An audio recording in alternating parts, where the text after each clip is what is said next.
23 février 2026, peuple d'Afrique, recevez nos salutations comme d'habitude. Halte aux désinformations. Et nous avons choisi 3 désinformations. Ces désinformations sont véhiculées contre le Mali et les pays de l'AES. Elles sont entretenues par les médias de certains pays impérialistes, voire des pays fascistes. Ceux qui pensent qu'elles se montrent, c'est leur propriété à eux. Ils sont convaincus qu'ils doivent maintenir ce qu'ils appellent leur fameux ordre international, qui en réalité est pour nous un désordre international. Parce qu'ils sont en train de nier les droits à la souveraineté des peuples entiers. Ces gens qui ont tout le temps menti, ils ont inversé les rôles. Il n'y a pas longtemps, nous avons tous vu ce qu'ils traitent d'être des dictateurs, des gens qui n'ont pas de morale, des gens qui sont des putschistes, des gens qui ont fait ceci. Mais les révélations de l'affaire Epstein là, qui sont les présidents incriminés? Il ne s'agit pas de ceux qui sont traités comme les démocrates. On les voit, Macron est cité combien de fois? Plusieurs fois. On va citer qui d'autre? Trump, mais je n'ai pas vu. Et ils ont dit haut et fort que le président Poutine a refusé de rencontrer ces messieurs. Il a essayé à plusieurs fois. Ce n'est pas le président de Corée du Nord. Ce n'est pas aussi le président de la Chine. Les présidents de l'Est ne sont pas cités. Là où une nièce de M. Alassane Draman Ouattara a été citée.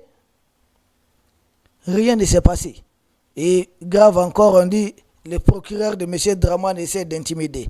Voici comment ces gens ont tout le temps manipulé. Ils ont inversé les rôles. C'est comme les satans se prennent pour Dieu et mettent Dieu à la place du Satan. Ils ont inversé les rôles. Des dirigeants qu'ils font passer pour des dictateurs, en réalité, sont des dirigeants qui aiment leur peuple, qui aiment la vie en tant que telle. Mais ce sont eux qui sont dans tous les coups bas. Histoire de Woubi et autres là, ce sont eux. Ce ne sont pas ceux qu'ils traitent de dictateurs. Ils sont dans des trucs contre nature. Peuple d'Afrique, il y a 3 désinformations. Et la première, elle nous vient du fameux journal Jeune Afrique, qui en réalité est une insulte à l'endroit de la conscience collective africaine et surtout de l'humanité. Ils sont venus les trouver sur Terre. L'Afrique est le continent le plus vieux sur Terre. On ne peut pas nous qualifier de jeunes.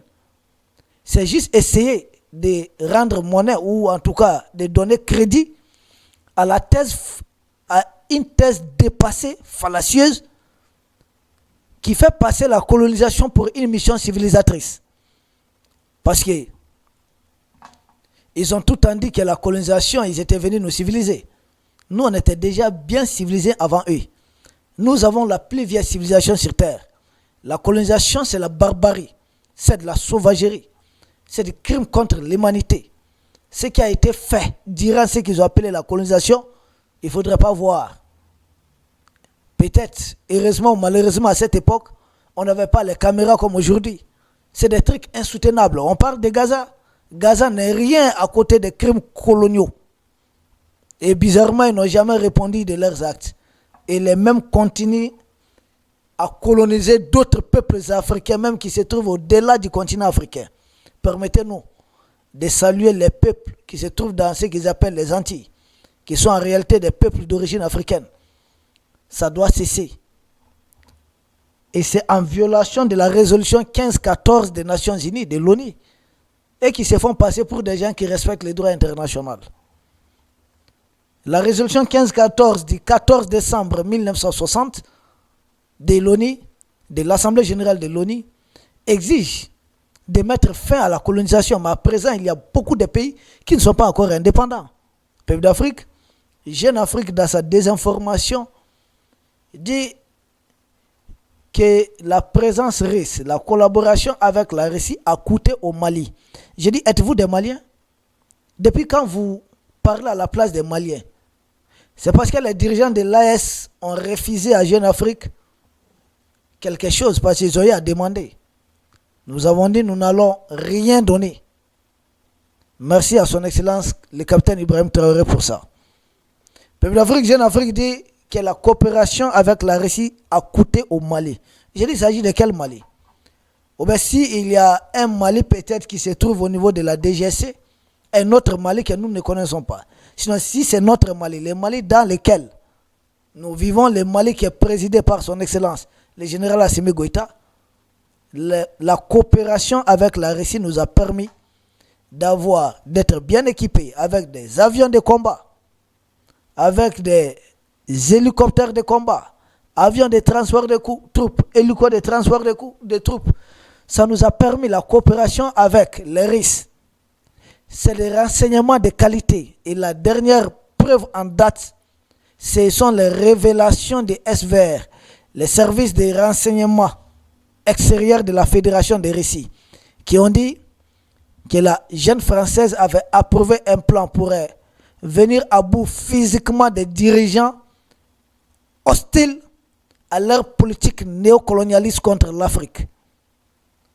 À peine que cela a été cité, nous avons assisté au triste et au lâche assassinat de Saïf al-Islam Kadhafi, qui était pressenti pour diriger la Libye, réunir les factions et unir les factions libyennes, et bien sûr réclamer tout ce qui a été volé à la Libye, tous ces milliards que certains détiennent encore. Donc qu'est-ce qu'ils ont fait? Ils ont simplement, purement et simplement éliminé Saïf al-Islam Kadhafi. Nous prions pour le repos éternel de son âme.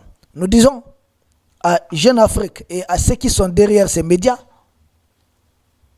que la coopération avec la Russie, ce n'est pas seulement que des avions de combat, des hélicoptères de combat ou encore des renseignements de qualité, mais aussi c'est de la très bonne formation. Ce n'est plus avec des fusils en bois. Non, pour imiter le bruit des... Non. C'est réellement une très bonne formation. On bénéficie aujourd'hui de formations de qualité et ça se voit sur le terrain. Il faut aujourd'hui être bien formé, bien équipé comme l'armée malienne, comme les armées de l'Est pour pouvoir escorter des citernes sur une distance de plus de 300 km. Ce n'est pas donné à toutes les armées. Et il faudrait être partenaire avec la Russie pour aujourd'hui, malgré qu'un magazine même venant de chez les impérialistes puisse dire haut et fort que le Mali est peut-être la deuxième puissance militaire. Non, on n'a pas dit deuxième. Les pays de l'Est sont première puissance militaire en Afrique de l'Ouest. Nous voyons comment les Tinubu sont en train de mordre la poussière. Donc, comparaison, ça ne passe pas. Le partenariat avec la Russie a permis évidemment aux pays de l'Est, sur le volet diplomatique, de pouvoir compter sur les droits de veto de la Russie et de la Chine. Sans cela, la junte française allait mentir sur nous, comme ça a été fait contre la Libye.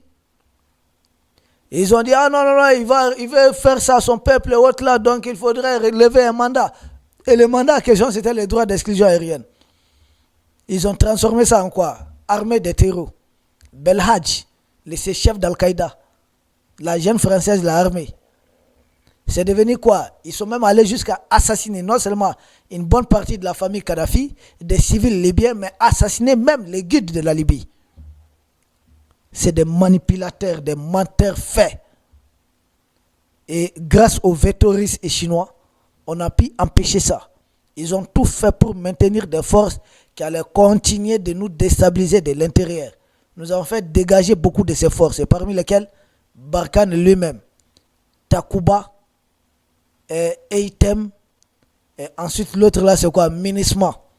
MINUSMA même qui était là en violation, c'est-à-dire toutes les résolutions, la résolution 1373 de l'ONU exige de chaque État membre de l'ONU de combattre le terrorisme, de sécher leur financement. Mais la MINUSMA était là et se comportait en arbitre entre les terroristes et nous. Honte à la MINUSMA.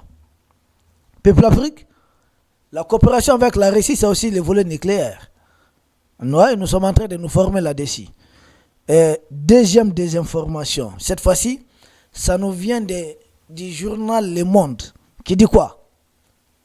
Que son Excellence le général Abdourahmane Tiani avait demandé à son frère, son Excellence le général Assimi Goïta avait demandé à son frère, le général Abdourahmane Tiani, d'aller plaider la cause du Mali à Alger. J'ai dit, vous n'avez même pas honte de mentir comme ça?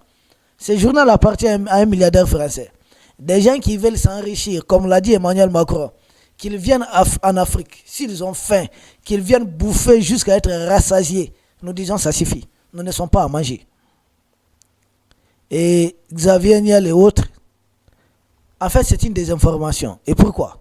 Premièrement, le président algérien lui-même l'a dit officiellement que c'est lui qui a écrit à son homologue nigérien, c'est lui qui a invité officiellement le président nigérien. Et il l'a dit publiquement. Si on n'est pas, il n'y a pas de bonnes relations, tout le monde le sait, entre le Mali et l'Algérie. Est-ce que Tebboune va le dire pour couvrir le président du Mali? Au contraire, il a besoin de nous enfoncer avant toute discussion. Donc Tebboune lui-même dit qu'il a invité le président du Niger. Maintenant, est-ce qu'il y a des discussions autour du Mali ou pas? Nous pouvons tout simplement élaborer certaines hypothèses. Mais ce qui est clair, le journal Le Monde est en train de mentir, de désinformer. Ce n'est pas le Mali qui a demandé quoi? Non. Ce n'est pas le général Tchani qui a demandé, non. C'est le président algérien, peut-être Do Omir, qui a invité son homologue, le président du Niger. Donc il faut regarder les choses telles qu'elles sont. Arrêtez de vouloir désinformer. Et encore plus grave, pour contenir encore leur désinformation, juste il y a quelques jours de cela, le Mali a dit haut et fort que son ambassadeur n'était pas de retour. On a démenti cette information. Ils voulaient entretenir une thèse. Or, si c'était à la demande du Mali, ça allait être vrai alors. Donc là aussi, ça ne passe pas. Troisième désinformation, peuple d'Afrique, c'est au niveau de l'Union africaine, où nous attendons de plus en plus de questions d'élections au niveau sous-régional. Nous disons l'Union africaine même est en train de trahir, en refusant d'aider les pays de l'AES. Non seulement les pays de l'AES ne sont jamais aidés et ne seront pas aidés par l'Union africaine, et nous ne sommes pas demandeurs. Mais il faudrait apporter des démentis à certaines choses. L'Union africaine, depuis son ancêtre, qu'on appelait l'Organisation de l'Unité africaine, l'OIA, la Convention de 1999 de l'OIA, puis son protocole additionnel de 2004, exige de l'Union africaine, de chaque pays membre de l'Union africaine, de combattre le terrorisme. Mali est place. À quoi nous assistons? Beaucoup de pays membres de l'Union africaine soutiennent, accompagnent les terroristes contre les pays de l'AES. Et ça, ce n'est caché de personne. Nous ne sommes pas des pays côtiers. Nous n'avons pas de littoral. Les terroristes sont armés à partir de certains pays autour de nous. Et ce n'est caché de personne. Ce n'est caché de personne. L'Union africaine le sait. Tout le monde le sait. C'est un devoir. Ne pas le faire, c'est violer. Et l'Union africaine, à travers déjà qui a hérité d'un principe fondamental de l'Organisation de l'Unité africaine, 1964, l'intangibilité des frontières. Or, quand les terroristes qui se battent, qui sont en train de nous combattre, les mercenaires qui sont envoyés en mission, qu'est-ce qu'ils veulent? Déplacer les frontières. Déplacer les frontières. Même la partition du Soudan, là, c'est injuste. Ils disent qu'il y a autodétermination. Non. L'autodétermination, par les textes de l'ONU, est prévue par exemple, un pays qui est encore sous colonisation. Par exemple, la Guadeloupe a le droit d'organiser un référendum d'autodétermination. Par exemple, la Guyane a ses droits. Par exemple, la Martinique, l'île de Réunion, la Mayotte, tous ces pays peuvent organiser, la Kanaki, organiser ça et se déclarer indépendant. Mais le Soudan était déjà un pays indépendant dans ses frontières. On n'avait pas organisé un référendum d'autodétermination. Parce que ça fait longtemps qu'ils sont en train de manipuler l'information. Souvent, il faut qu'on sorte, essayer de répondre à certaines de leurs désinformations. Donc, ne pas accompagner les pays de l'Est, c'est trahir ses missions. Mais nous n'attendons rien de leur part. Nous leur demandons simplement d'arrêter de soutenir ces terreurs, d'arrêter de soutenir des mercenaires. Au moins, ils se disent légalistes, qu'ils connaissent les textes, mais qu'ils arrêtent. Et nous disons, nous sommes des pays en guerre. Zelensky, soutenu par les Européens qui entretiennent en grande partie l'Union africaine est encouragée de ne pas organiser une élection. Selon Emmanuel Macron, organiser une élection dans un pays en guerre équivaut à vouloir manipuler. Le même Emmanuel Macron paye certains blogueurs et autres ici pour nous dire qu'il faut aller à une élection. Mais attendez, j'ai dit, mais vous êtes sérieux? Est-ce que c'est Macron qui est intelligent, ou bien ce sont eux qui sont méchants, ou bien qu'est-ce qui se passe? Le même Macron qui dit que tant qu'il n'y a pas de paix en Ukraine, pas question d'élection. C'est un pays en guerre. Et je n'ai vu nulle part dans leur pays qu'un pays en pleine guerre, il puisse avoir des élections. Je n'ai pas vu ça. Et ici, on a organisé une élection comme ça, des élections législatives en 2018. Certains candidats ont été pris en otage avec certains ressortissants de l'Europe pour libérer 4 otages. Ça a coûté la libération de plus d'une centaine de terroristes. D'aucuns parlent de plus de 200. Et ces terroristes-là, il y avait ceux qui avaient la nationalité mauritanienne, la nationalité algérienne. Dites-vous, ce sont les mêmes qui attaquent aujourd'hui nos citernes. Donc, halt, il n'est pas question d'organiser une élection en pleine guerre. Celui qui est vraiment pressé d'aller à une élection, que les gens s'adressent à Emmanuel Macron simplement, lui dire, ok, arrête d'attaquer, de faire agresser le Mali, qu'il s'adresse à l'Algérie, d'arrêter d'entretenir son groupe hygiénique contre le Mali. Et en ce moment-ci, le Mali n'est pas attaqué. Mais c'est quoi le problème? De toutes les façons, le Mali nous appartient aux Maliens. C'est aux Maliens de décider ce qu'ils veulent faire du Mali et à personne d'autre. Peuple d'Afrique, nous vous remercions. Nous espérons vous retrouver très bientôt pour un autre sujet au sommet de l'actualité. D'ici là, nous vous souhaitons bonne chance et surtout prudence. Merci.